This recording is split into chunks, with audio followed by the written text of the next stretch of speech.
Hillary Clinton told little girls everywhere last night, quote, "I may become the first woman president, but one of you is next." Here in Philadelphia, some girls and boys are already thinking about the future. Mo Rocca learned what they would do as commander-in-chief. Mo, good morning. Good morning, Nora. We met up with some children a decade away from casting a ballot, but that didn't stop any of them from having a plan to lead the country they'll eventually inherit. Tuesday was not a school day, but nearly 3,000 students came to the steps of the Philadelphia Museum of Art to attend a creative writing class. Are you ready to write? Their assignment? To complete an essay on what they'd do if elected president. After finishing their essays, several students agreed to discuss their future platforms with us. If I were president, those in poverty will have a home to live in, food to eat, and a good school to go to. Sounds like a good plan. Alan, if you were president, what would you do? I would upgrade the security for the banks and the prisons so all the prisoners couldn't get out. You'd run on a security platform. Yeah. So, Lucy, what are you going to do in the first 100 days of your administration? Well, I'm gonna lead the country in a good way and make sure everyone is treated the same way. Ella, are you prepared to take the reins and be president now? No. How much more time do you need? I don't know. I would try to create world peace. And I would stop all the racism and all the, because people get offended by the race a lot, and I would want to fix that problem. Who would be your vice president? You can choose anyone. The first person that comes to mind. Okay, my vice president would be my mom. Your vice president with your own. That is a very nice thing to do, to select your mother as your vice president. Are you excited to move into the White House?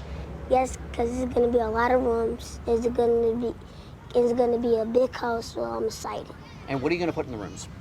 I'm going to put a pool in there, beds, a living room, a TV, mostly everything that's supposed to be inside the house. What are you going to do with the pool in the winter? I'll freeze it up and so people can ice skate on it. Yeah, we need more presidential ice skating. I mean, I don't think we've had any president that can actually complete a Salchow. What kind of things do you want to make sure the White House has? Well, in the kitchen, it has to be very big. Do you want an island in the kitchen? Yeah, maybe. Well, I would be cooking a lot in there. I wouldn't want a chef. I would do it myself. What would people eat at the first White House dinner? They will have my favorite dinner, what my grandma makes. What is it? Well, it's always meat, sometimes corn, and gravy, and mashed potatoes. I don't eat the mashed potatoes. Okay, I'll have the mashed potatoes.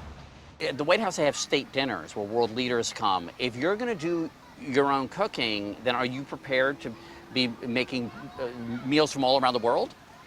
Yes, I will. I'll of course have help from my family and that, but I'll make a lot of things like seafood dishes. Oh, nice. What will you make for the Mexican president when he visits?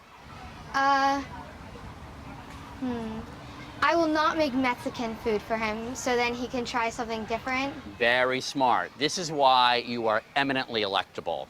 Would you travel around the world a lot to meet with other leaders? Yes. Is there a country you'd go to first?